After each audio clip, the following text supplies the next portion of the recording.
So basically, change is afoot. People are considering whether ATAR is actually a good working model for assessing students towards the end of their schooling careers. So the first article I'll point you to, which will be in the description, is just that there was the actual committee for scaling came out, and they were surprised by their 2016 results, pardon me, which showed that students picking harder maths got on average 5 points of a better mark than those who took the more standard normal free range mathematics. So that sort of raises questions if they're being concerned and surprised by the scaling that they're doing, then maybe the system itself is inherently flawed and they're not as aware as they should be about how the scaling that they put in place affects students. And this raises the issue of obviously all of the students in Australia are trying to game the system as much as they can to achieve their best results, because this is a high stakes test. It in theory affects the rest of their lives.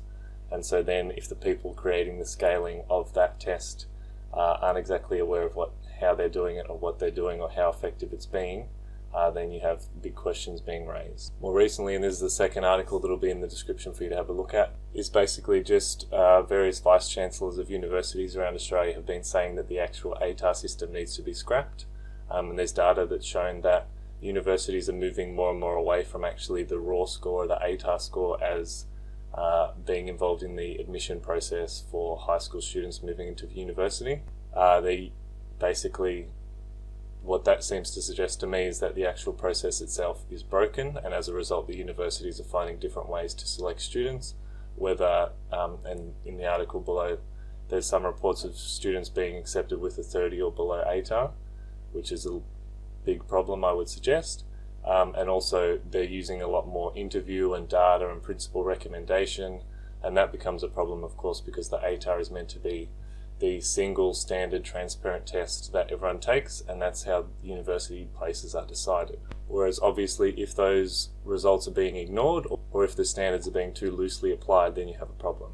In the article below it's also noted Australia is sort of by itself in the way that we collate the marks. So typically the average VCE student will do 5 subjects. There's also the option to do a 6th that's then ignored. So in a way you could perceive just at a real basic level that the ATAR is actually covering up student weaknesses. And for the third article that'll be included in the description here, it's actually been suggested to different officiating bodies around the states, VCAR being the Victorian equivalent, that there is an extra element added to the ATAR, so a minimum literacy and numeracy standard, and that would have to be a separate test removed from the gap and the subject scores that the students receive. And so that even further questions the efficacy, I guess, of the actual ATAR document itself. And there are statistics that will be included below that basically state that 43.7, I believe, is the percentage of adult Australians have what is termed, according to a 5-point scale, as below competent, below what you would need to sort of survive and exist in the world standard. So, very vaguely, 43.7% of Australians studied, at least, were below literacy standards. So then the question becomes, well, maybe that would become a problem if you're an employer and you're employing people according to their ATAR scores, but they don't have what you would expect as a minimal level of literacy or numeracy. So that's just my vague little summary, but basically change is afoot and ATAR is being challenged, and people are sort of looking out for different ideas or different approaches to it, and whether you remove the big overall score, the 99.95 that students receive, or if you just give out the subject scores, then maybe specific universities could just select the subjects that students need to be strong in for their course. So